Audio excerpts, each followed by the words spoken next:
Morning. Good morning. How are you? Good. How are you? Good. Thanks for hopping on.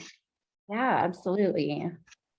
We haven't met yet, but I just started with AC Rep yesterday.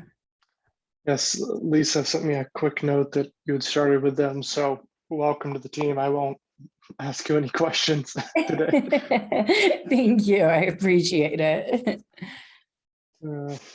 Well, happy to have you. I know they are, and we are as well. Yeah, I'm really looking forward to it. It'll be good. It's maybe a bit of a light meeting, just as a heads up. A lot of people out on vacation. That time of year, absolutely. Yeah, a lot of family vacations going on, so we'll see how this goes.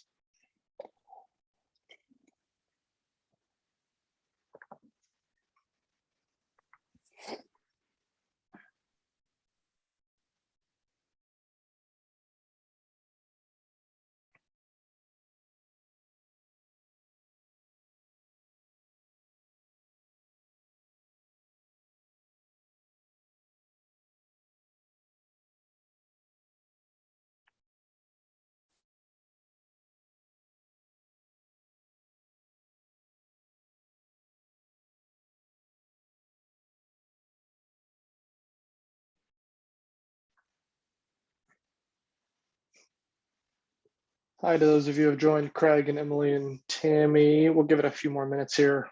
I know some other folks have said yes.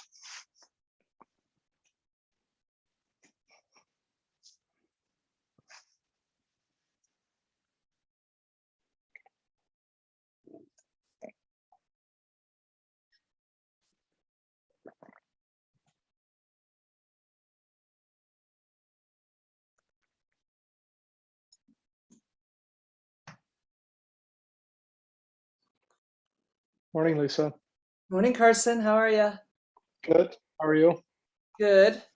I see my new employee beat me to the call. That's not, good for her, but I didn't get to introduce her.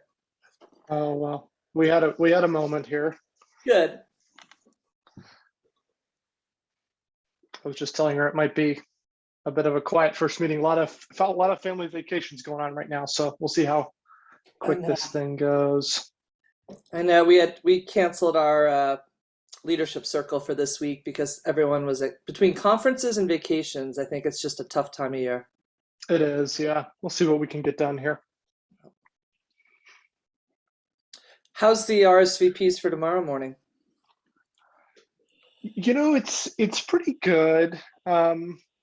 I definitely think more negatives than I typically get, but it's our first in-person meeting in over 800 days because of But who's COVID. counting? Yeah, I Googled it last night, days since, right?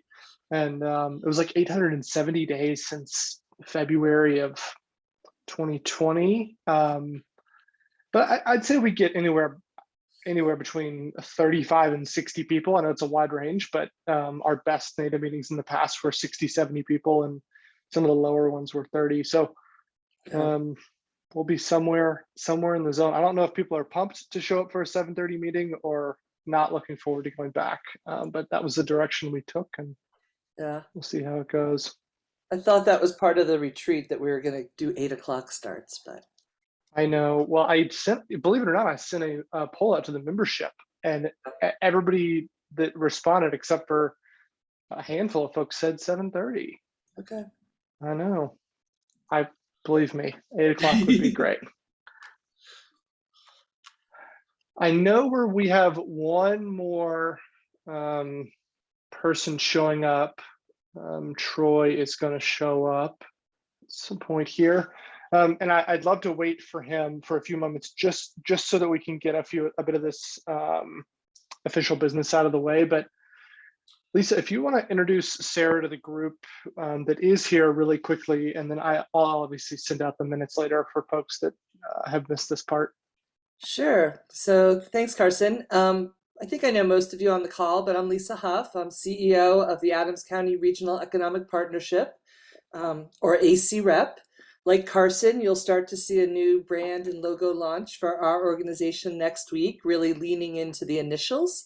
But with the tagline, we're invested in Greater Adams County, so really focused on a lot of the same territory that Smart Commute follows.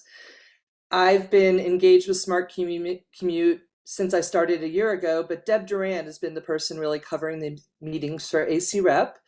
And as you know, Deb retired, so she's off enjoying golfing and everything else in Colorado. But you know, Smart Commute's really important to us, so I'll be stepping in a little bit now. But Sarah Gist just joined AC Rep yesterday, and I asked her to join us on this call. Sarah is the Director of Strategic Initiatives, so she'll be working across all of our programs at AC Rep, really ones that are more outward facing with our members, with our community groups. She's going to be going through our leadership program this year, but also working a little bit on that. And, you know, frankly, it's day 2, so I can't tell you exactly what will end up, but she comes to us with a long policy background and also working in nonprofits, originally from California. So Sarah, welcome to the team. Thanks so much. Hi, everybody. Excited to join. Yeah, thank you for that. I think we'll transition Sarah into here at Smart Commute, and then for those of you that join us at NADA, that'd be great. Just by way of background, Craig Hebrink is representing Sustainable Broomfield. Emily Atencio is with St. Anthony North Hospital, and then Ken's iPad is Ken Spangler from Google. And joining us here in just a second is Troy Whitmore, who represents United Power and is also on the RTD Board of Directors. And then my fellow our Smart Commute staff member, Tammy Harriet, is our Director of Marketing and here at the group. Now that Troy has hopped on, I'll run through a little bit of official business since we do have a quorum. Thanks for joining us, Troy, for at least a little bit here. All right. We're a little bit backed up. So if you remember in June, our meeting fell on Bike to Work Day. So we canceled that meeting like we typically do. So I have a couple of treasurer's reports here, just a few things to point out. And then I'd be looking for a motion and a second to kind of pass these together, both June and July. Our chair, Sangren, is out for a couple of weeks in Sweden. So God bless her. In Sweden sounds pretty terrible, right? And then Wadi Burgos is actually out on vacation and then a conference as well. So he's doing both at the same time. So the things that I want to point out here is I did send out a treasurer's report to the group a couple of days ago, RTD marketing Q1. I made a bit of a mistake. I put an extra 0 in there when I sent it out. It's only $900. RTD did not pay us $9,000 for that marketing grant. So please excuse that. I know, please excuse that mistake. But other than that, I think the only other things to point out here is there were quite a few big website invoices that you'll see here. That was through our CDOT 60K grant. Those were the final couple of invoices that we submitted and have already been paid for the majority of that through the CDOT grant at 100% reimbursement rate. So no big deal there, but it got our website completed. But those are the big things you see there. The other ones you see on here are pretty traditional. The only things that are outstanding are this mileage reimbursement and phone reimbursement are typically a little bit less per month, but we do some staff in quarterly rate and some staff in monthly. We're kind of figuring out the best mix there. So it's a little bit high for Q1. Let's see, what else did I write down in my notes here? The GIS is a one-time ESRI nonprofit rate that we went ahead and bought a yearly rate for $100 so that we could do some of our bike gap analysis work through the official GIS project software so that we could interact with the jurisdictions on a kind of apples to apples basis there. Our ending balance as the end of May was $39,811, which is pretty traditional this time of year, and then still hovering around that $60,000 saving balance. We're setting that aside for our Flex Ride local match, which will come up later. Quite a few outstanding invoices, but this is a little bit delayed, so a lot of these have already been paid. If there are no questions on that one, I'll go ahead and move us to July. No mistakes here, no $9,000 from RTD when I did send it out, but there are a lot more deposits on this one. So the other one was quite a bit less, but this one we got a lot of deposits coming in. So those are those CDOT TMO support grant invoices from April and May, totaling $28,000 roughly, which is a lot of that grant, a lot of the meat of that grant went toward the website and the bike gap analysis project. So we got a lot of that reimbursed. And then RTD caught up on a few of our FlexRide invoices, which ended up totaling almost $9,000. That brought us to $37,965 of deposits, which is a good month for us. It's always good when we can turn around those invoices that we're on top of.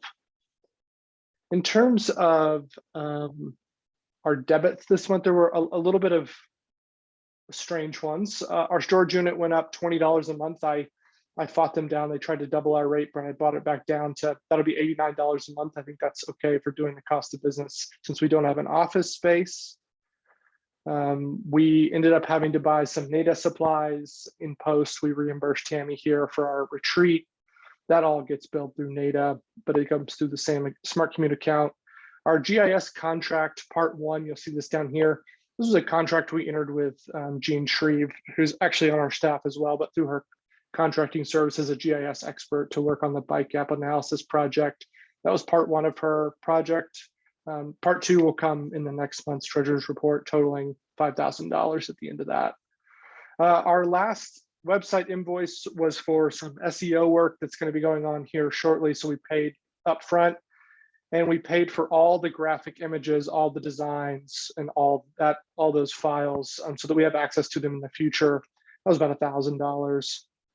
And then we went ahead and had written into the scope of our TMO support grant a little bit of money for some new branded materials, which was nice. They allowed us to do that. So we went ahead and bought that, a new tablecloth, some new runners, all with our nice new brand. Tammy went ahead and designed those for us, and we got those ordered. They look really, really nice and clean. So our ending balance was a little bit higher that month, so $53,270. Our current checking balance as of this morning was $44,020 after some salaries came out during the last cycle. And our current saving balance has not been touched, almost $60,000. Quite a few outstanding invoices here, some new from the previous cycle that have since been paid after this cycle ended at the end of June. So we're in a pretty good place there. I won't call your attention to anything in specific because I think we're in a pretty good place, but there were quite a few hanging out there. I think I'll point out 2 additional things before I take a motion here that are kind of tangential to our treasurer's report and our kind of overall Smart Commute budget. We have a local match piece for our RTD FlexRide grant that is upcoming. We'll have to pay back on that. So it's been being paid by RTD and through some local match funds that we had identified early on. The operational budget for that grant has gone up, like everything else, significantly, and is anticipated to go up significantly in the next year or so. So what I've done with Jean, our program manager on that account, is identified the local jurisdictions in the area and their proportional kind of inputs into the system, right? So the number of people that are riding from, say, Broomfield to San Anthony North or to Amazon, we can take that proportional amount of folks and just increase that share, ask them to increase that local match share to cover those operational increases. They're pretty obvious increases, right? It's mostly gas money and increased salaries for some of the bus drivers as those have gone up kind of over the last couple of years, trying to keep folks in seats. So that's all straightforward, but you'll see it coming in the future. Hopefully a little bit of proportionality increase for local match funding from those jurisdictions as we go into the last year of our RTD grant. The last thing I wanted to point out was our CDOT TMO support grant, which you see a lot of here, ins and outs, is wrapped up. It ended in the end of June. It was a $60,000 grant, and we billed out $58,000 of that. So we only left $2,000 on the table. I'm not particularly in love with the idea of leaving any money on the table, but we started very, very late on that process and essentially ended up wrapping up what should have been a 7 or 8 month process in about 3 to 4 months. So I'm pretty pleased with how we've come out on that. And we got our website and brand launched and everything done correctly, no hiccups. In the bike gap analysis project, we were actually able to take a little bit further than we even first anticipated.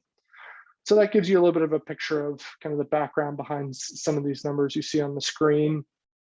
And I know I ran through those two pretty quickly, and then the last 2 points I made. So I'd be happy to answer any questions if there are any.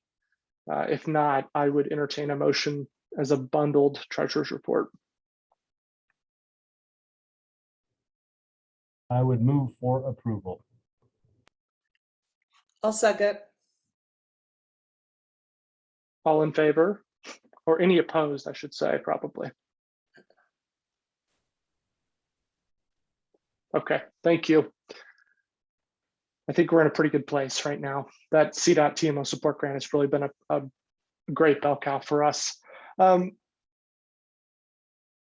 will just say next month, Crl and Associates, which I'm sure many of you are familiar with, a kind of Denver staple in the development and policy world, who I previously worked for in a different life, has agreed to join us as a member and has since been interested in joining us on the board.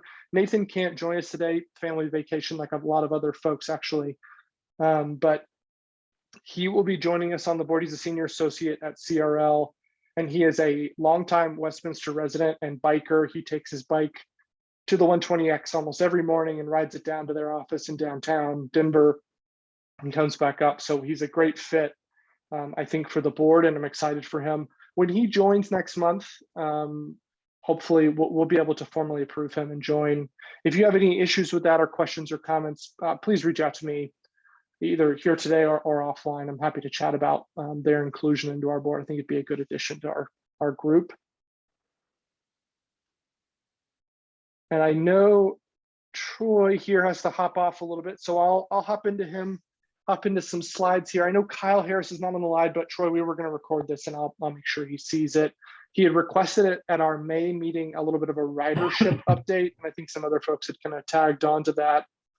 So Troy got some numbers here from RTD staff, and I know you know it better than the rest of us, so I'll let you take it away, and I'll move the slides as we go. Okay, thanks, Carson, and good morning, everybody. Pleased to be here this time. Not how our board meetings conflict with this meeting, so I'm a little sketchy on my attendance, which I regret because I appreciate the updates. So I didn't get the specific ask from Kyle, but I did some gleaning of information from Carson, and then tried to repeat that over to RTD staff late last week to do just kind of a 30,000-foot flyover on some ridership updates. And I thought it was kind of important that we look at,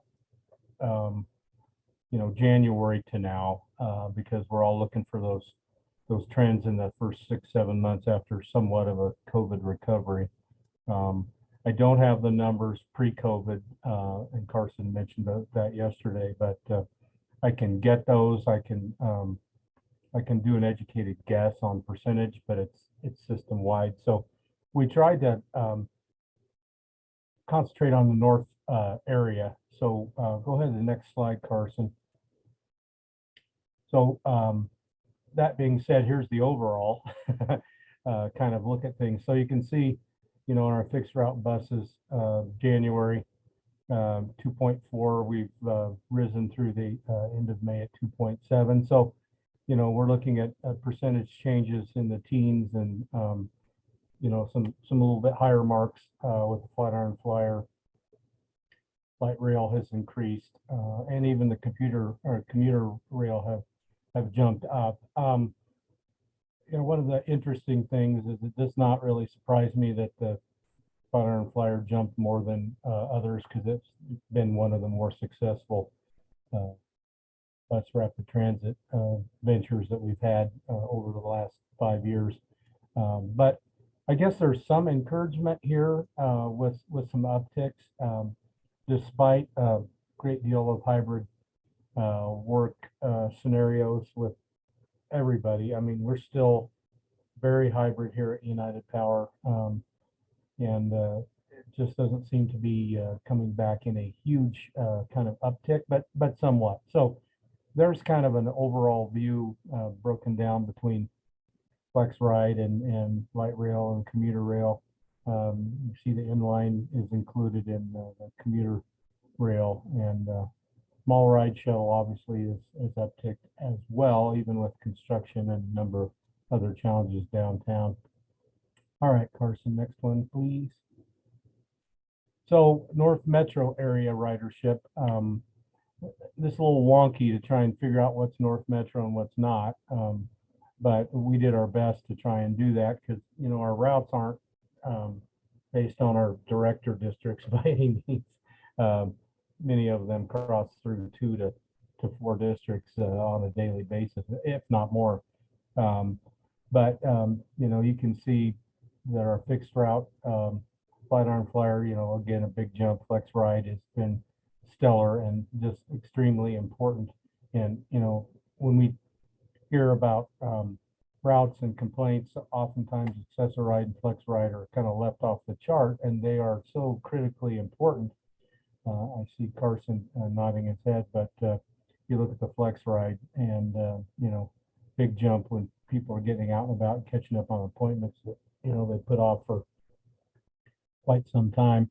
You know, good sign on the inline, you know, a really good jump. Some of that is event driven, I'm sure, with Rockies and a few other concerts. Obviously, Rockies were not playing more than 2 months in May through May, but we also had some Avalanche games, I think, that probably helped a bit there too. So some of that's a bit artificial, but not to a significant amount. So inline is certainly doing well, one of the more successful commuter rails. You know, our whole issue with inline or the former University of Colorado A line is that second crew member and making sure we have staffing so we don't have to cancel those runs, which is just hugely detrimental to our commuters and certainly to our reputation and repeat customer efforts. All right, I think there's one more or two more of interest, at least one more. Since I heard that Kyle was interested, we were able to break Broomfield down. Now, as you all know, Broomfield's got kind of an interesting footprint. When you look at Flatiron Flyer, you know, it definitely zips through Broomfield, more in the traditional parts of Broomfield and not so much in Kyle's area up at Highway 7 and I-25. But, you know, I think you'll find these numbers interesting, Carson, but, you know, bus ticking up, you know, 25%, Flatiron Flyer again, just marching along with Boulder commuters back and forth, and Flex Ride jumping up a little bit as well. So, you know, we are trending up, which is good. We actually had at our midterm financial kind of briefing a couple of meetings back, it wasn't last night, but a couple of weeks ago, we actually had an uptick in our sales and use tax. Lisa, you'll probably find that interesting and heartening. It was better than we had projected. So obviously, certain sectors rebound is working for us, and you know, hopefully we see more as we see some gasoline and diesel prices drop, and you know, hopefully for the fixed income folks that some of the grocery prices drop as well. I don't look for that to happen, but maybe. So there's Broomfield, and I don't know, I think, is there one more or maybe not? Nope, thank you. So really a high level, you know, we are kind of engineering our system to get back in a certain amount of time to 85% of what we were doing before, you know, 15% short of what we were doing pre-COVID. You know, it remains to be seen if we can do that based upon people power issues. We talked a lot about people power issues last night. Long discussion on our reimagine RTD efforts with system optimization. That's going to be a guiding principle for us to optimize our system without detrimentally, you know, harming our commuter routes up into the corners. Northeast and Northwest is a big concern to us, but certainly the same in the South. To make sure that we do have enough commuting options for folks to get them to work if they are coming to work. And for those that are coming 2 days a week or 1 day a week, it's difficult to plan a transit system around that model, as you might imagine. But guess what? We don't have a choice, and that's the case all over the country. And essentially, the world is trying to rework that. The other thing that we did last night of note is I'm very pleased with our CFO, Doug McLeod, and some of his lieutenants. We have authorized a very unique refinancing plan with our COPs that allows us to prepay some debt and will save us several $100 million over the period that we would have been paying down that debt, and frees up a little bit of cash for potentially some projects. I don't see that happening in the near term, but gives us some flexibility, and it's the innovation that we've asked for from our finance department, because obviously to build the system that we do want, we don't have the funding, and it's become blatantly obvious. One of the statistics that was mentioned last night is the average state investment in regional transportation agencies around the country runs to 20 to 23% of incoming budget revenues. We get about 1% from the state of Colorado. Therein lies some of our troubles. The 1% sales tax is great, sales and use tax, but it's blatantly obvious that it is not enough to build the system that folks would like to see. So we've got some work to do with revenue sources. Obviously, we've got to look at some Tabor issues in the next couple of years as well to ensure a good future revenue source. So lots of challenges, but a couple of upticks, a little bit of good news coming. And then tomorrow we launch at Union Station our Zero Fare for Clean Air campaign. That's a funding program of federal dollars funneled through the state legislature last year. So we'll be launching that with a press conference at Union Station tomorrow morning at 10:30. And we will also start that program officially next week. That will be interesting.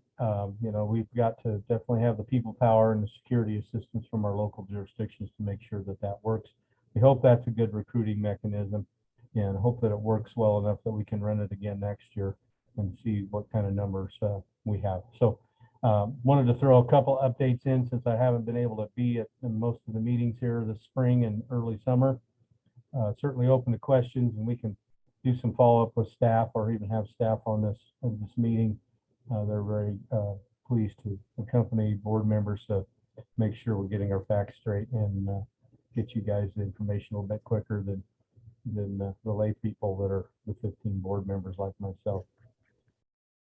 That is it for now, Carson. Well, Troy, what a treat. Thank you for being here and giving that information. I just want to say, first of all, double thank you for being here after last night's challenging but important SOP conversation. I was following along, and really a big move for RTD. So thank you for your leadership on that, along with the other board members in the North area. I know there's a lot of hard decisions to be made to try to optimize the system routes to make it look like something that we all want and that works for the region. I think that you mentioned, right, FlexRide being an important piece. Part of the reason I was nodding is because I think it's an important piece for the North area and all outlying suburban areas as we look to kind of optimize the plan. And I know that doesn't get past you or any of the other board members that represent those areas. Well, I appreciate that. One of the things that we've got to strengthen, and sometimes in the North we do this, sometimes we don't, is, it's all about partnerships on those short routes and those local routes. And some entities get that and they partner with us, and others just stomp their feet and say, by God, my community gives $12 million and you guys got to take care of everything. And we're a regional transit district. We need those partnerships, and so we'll continue to recruit for those, and any help from the business community, and certainly from Lisa and Sarah with that tone.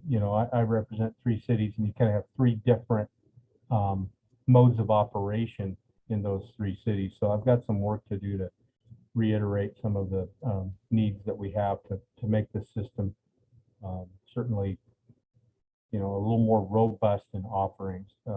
We have a huge geographic district, one of the biggest in the country, and with that comes challenges on the edges. We have people that are in the district pay that same 1% on their sales and use, but basically have very little to no service unless they drive 5 miles or 7 miles. And that's not the model that we all want, but that's what we have. And you look at an RTD map and you see where I live on that map, and I'm at the very tip, and what we at RTD would call rural. What can we do for those folks? And right now we're not doing much. And so there are those challenges, ahead of us, and certainly well out in the future, long after Vince and Eric and Shelley and I are gone from the board as North representatives. One point, we're losing Shelley Cook from Arvada. She's not running for re-election. I'm just sick about that. Good head. But we'll have a new board member for that district, District L. Vince and Eric and I are up for election, and I believe Eric and Vince are unopposed, so they're challenged with the petition signatures. So we're going to have those two gentlemen back, which is critical to the future, the near-term future. They are immensely smart and savvy and dedicated folks. So I hope that some of the new folks will join with them on leadership up in this north area.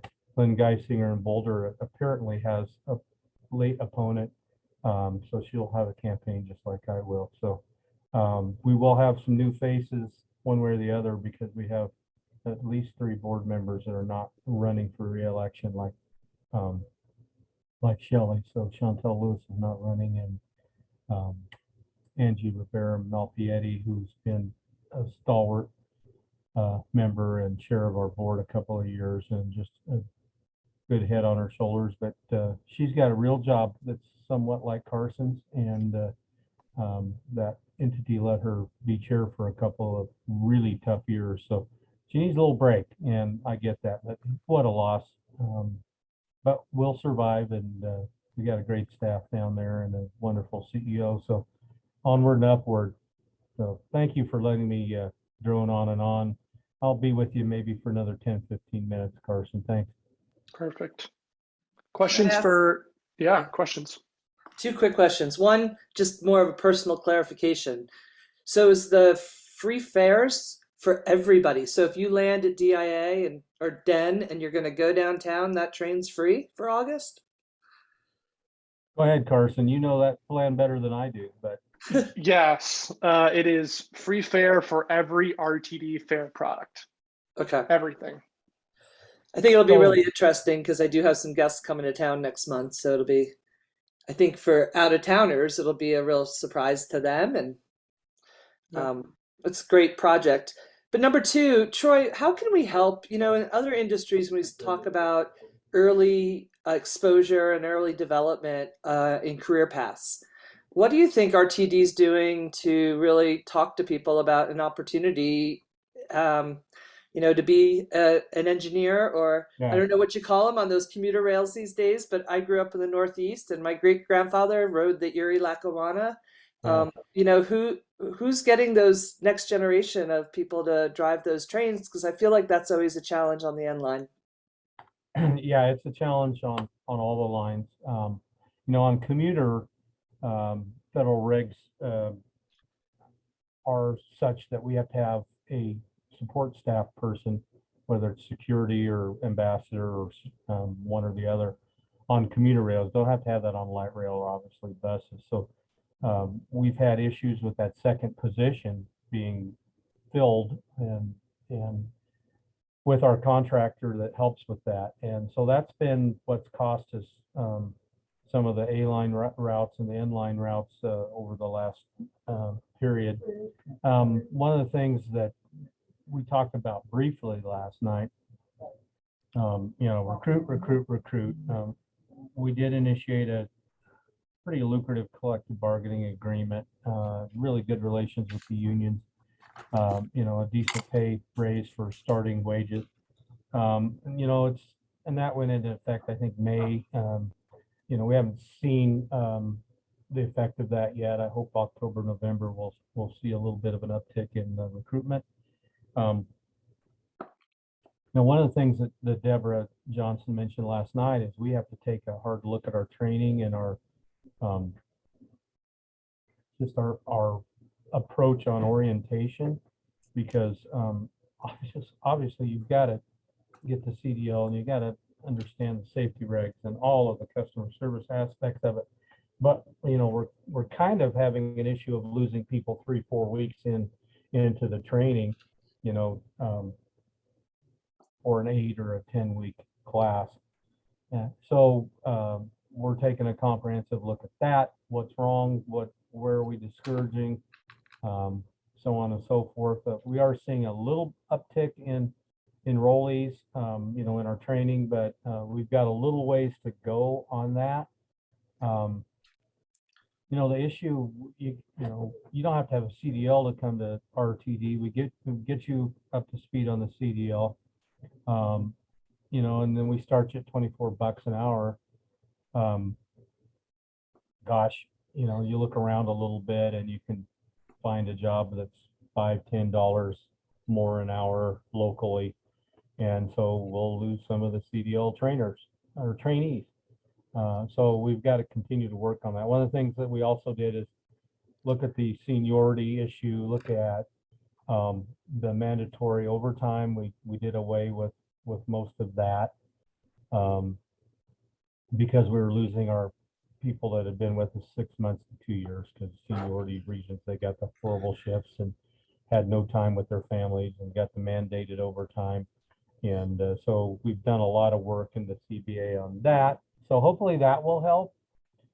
What you can do, Lisa, I'm not sure. I think whenever we have any career type events or whenever we're talking about this agency and the need, we need to herald that it is a pretty good place to work.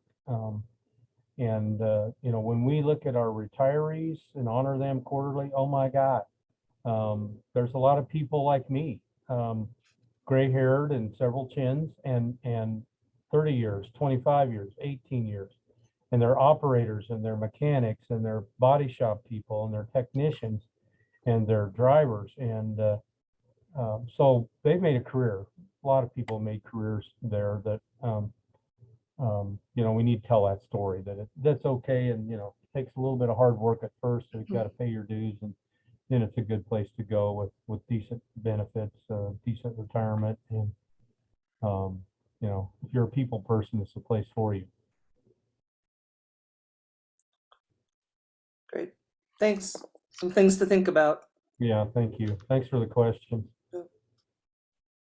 Yeah, what an important conversation, right? I think from a smart commute perspective, as I pull it back to my own role, just so important to try to foster a healthy RTD, right? As we're out there promoting it and trying to get people to use it, it's just as important to try to do as much on the back end to try to make it reliable and consistent. And I'm thankful for Troy and Vince and all those, again, that are trying to do just that. I had a personal experience on the A line trying to come home from the airport the other night where they canceled a couple of trains. And it was a nightmare. And I understood what was going on, but nobody else did. And I just thought, man, it's tough, right? Those people will have a hard time getting back on. And from my perspective, I think Smart Commute needs to try to do as much as we can to help RTD make it a reliable system.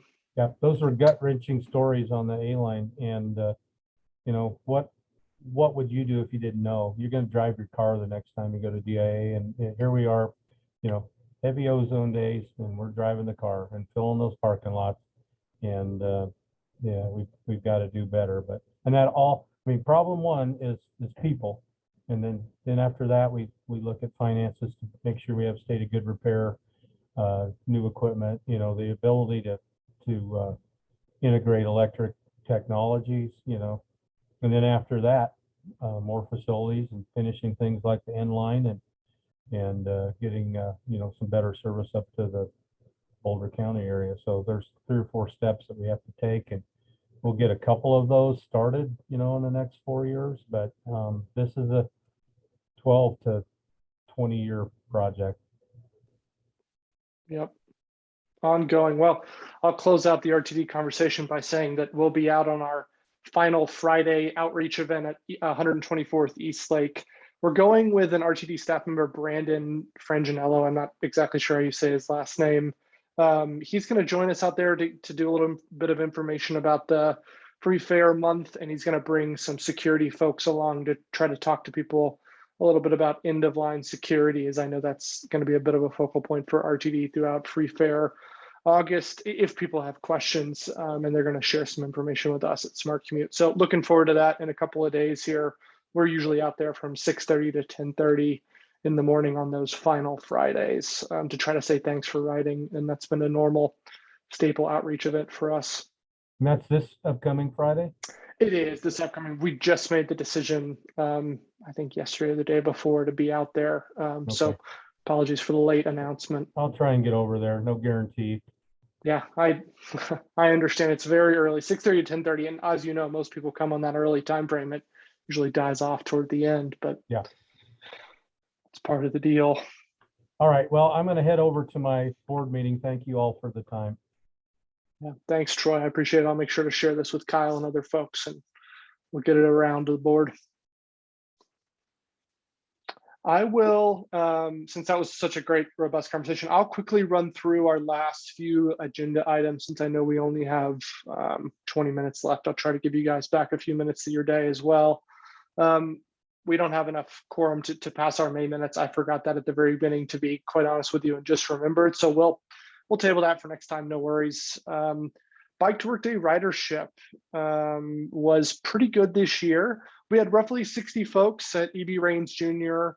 Park in Northglenn. We co-hosted that station with Northglenn, and a huge thank you to Ken, who you can see here in this photo and here with me posing for a shot. Thanks to them for bringing out burritos as always and being there to help us staff.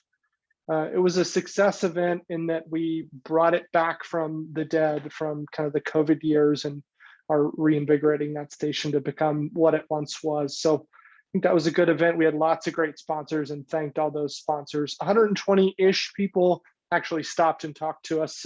Tammy was out there working at the Adams County Station, the South Platte River Trail, and the Clear Creek Trail right at the confluence there, kind of near Commerce City. That's usually a huge station. They're still down on ridership, but we're going to try to put some more resources into that next year and get some more donations going like we did for Northglenn with coffee and drinks and food, and try to pump that one up a little bit as we encourage Bike to Work Day in our year after year. About 12,000 riders got out and regionally participated. That's down from roughly 20,000 on a quote unquote normal year pre-COVID. So we're recovering, but not quite there yet. There's a YouTube video here I won't show you, but if you go to our YouTube channel, Bike to Work Day recap and thank yous, I guess Catherine on my staff, who's not here today, rode around and videoed that ride of her delivering thank you notes. And in the video, she shows a bunch of pictures from our Bike to Work Day experience. So if you're interested in that, please go check it out. It features a bunch of good, happy, fun stuff from us. Oops, I actually did play it. Our big announcement was this last week, long time coming. You like my fancy graphic here? I am no graphic designer, so this is about all I got. But it was the unveiling of our new brand and logo and name and website and new email domain, kind of all at once. All of you got our newsletter, I'm sure, which went out with kind of the information about that launching last week. We've had nothing but positive feedback so far. I've not heard anything negative. Either people are scared to tell me or nothing went wrong. I'm not really sure which, but we're happy with it. We haven't found any issues.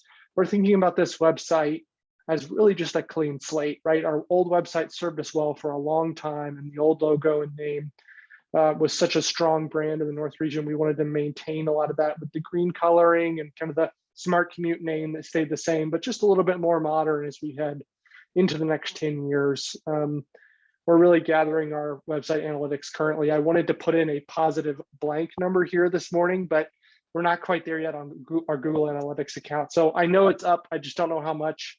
As of this morning, though, we had 178% increase in our newsletter signups already, just based on our new website. And I think that's because of the bottom and people getting the website and getting excited about it.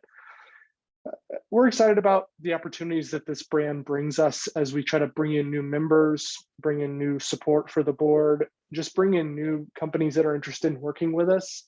Should reinvigorate us a lot as we look to those next 10 years. I would encourage each of you to bring me feedback, positive or negative thoughts, as we kind of evolve this website into something that we all love moving forward as a smart commute community. So would look for those. If you see anything broken or things you'd like to see change or just suggestions, I welcome those more than you know, because we worked for a long, hard time, but I'm sure we missed things as we went along the way over the last 6 months or so. Questions or comments on the new brand?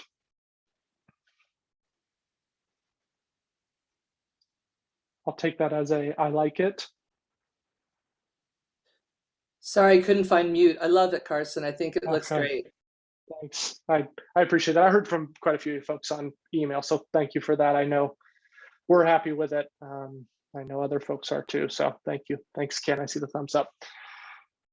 Just quickly, our bike gap analysis project wrapped up at the end of June with the end of our TMO support grant update, or TMO support grant from CDOT. So that covered both our website and our bike gap analysis project. So these last two updates are kind of the conclusion of that grant cycle. Our phase one report is I just have 3 slides here, or maybe 4, kind of going through this. Catherine really headed up this project for us and worked with Gene on the GIS technical side, and I helped to oversee a lot of it as well.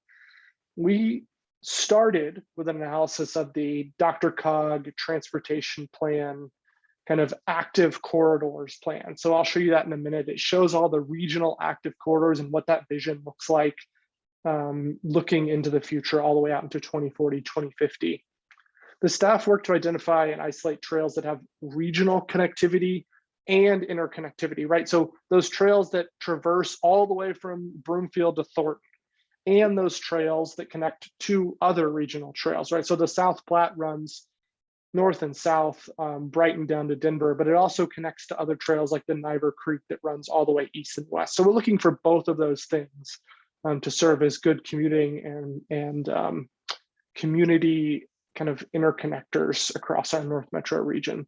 With those 2 goals in mind, we rode over 100 miles. We captured the video of all 100 miles in our area with our e-bike from our e-bike program. And we really identified those trails for connectivity analysis and kind of those gaps that Kyle has talked about in the past, right? This is kind of the impetus for this project. Where are the gaps in our regional connectivity? How can we identify them and then show them on a map so that we can go after grant funding or project funding in the future to try to really connect those in our entire North Metro region. Eight major regional connectors were identified that represent roughly 80 miles of trail, and the identified trails aren't perfect, but again, they focus toward those 2 main goals of regional connectivity and interconnectivity. So here are those 8 kind of big trails, and they mirror the DRCOG active transportation corridors plan. So they're kind of, I think about it as a funnel. We're funneling toward Denver in terms of our regional trail project, but as you get up north, it connects all east and west. So South Platte Trail here on the right, and the kind of one that mirrors the US 36 bikeway here on the left, and kind of how those lead in. And then there's a lot of great regional trails in our area, but there are gaps on a micro level that you can't see here, such as this is the Niver Creek Trail, and there's some gap issues here that we've identified in a smaller way that you can't quite see on this big map. So those were the 8 trails. The resulting work products, we really identified those regional connectors. So what I just showed you, which that was a first step that's never been happened at a regional level in our area. We captured the video footage while ground truthing those, allowing staff to kind of review the segments as a part of the project. And then we used that ground truthing video evidence that we identified and analyzed also as a kind of marketing tool to promote the trail corridors publicly via YouTube. That's been great for us. We actually have 23 views as of yesterday now on our ride preview of the Broomfield Southeast Community Trail. We have both ride previews, which are short little ride snippets, they're sped up, and then we have a full length ride if you're just really looking to take a 45-minute long bike ride with us on YouTube. Those are there as well. We also created an individual Google My Maps, which is the customized mapping tool that can be shared for navigation purposes. So you can have your phone out on your bike like a lot of folks do, and it can navigate for you through that process. That took some time and effort to really identify where those exact turns would be along the trails. Those are 3 main work products that we got out of our kind of phase 1. That was the end of it. And I think one more thing I'll mention is we were able to take the project, I said this earlier, a little bit further than we initially thought with those first couple of goals, in that we identified the opportunity for some grant funding to use Gene Shreve's GIS knowledge to really interconnect with the jurisdictional staff and look at their GIS data on a granular level, and then produce something that we can again share with them and then share with CDOT. I don't share that here today because it's really detailed and kind of hard to read, but that will be extremely important as we look into the next phases of this project. We're anticipating some new grant funding coming in the next few months that will allow us to go after the kind of graphic design phase of this map, the decision phase, what do we include, what do we don't include, how do we visualize that, and then the actual print and distribution phase, where we're able to actually send out a north area bike map. So we're really happy with the outcome of that, really proud of our entire team of kind of how we got here on that project. And I couldn't be more pleased with kind of the direction that that's heading and how Smart Commute's showing themselves as a leader in this area throughout the region. I think with that, obviously we'll take questions, but that is just about all I have for today's board meeting.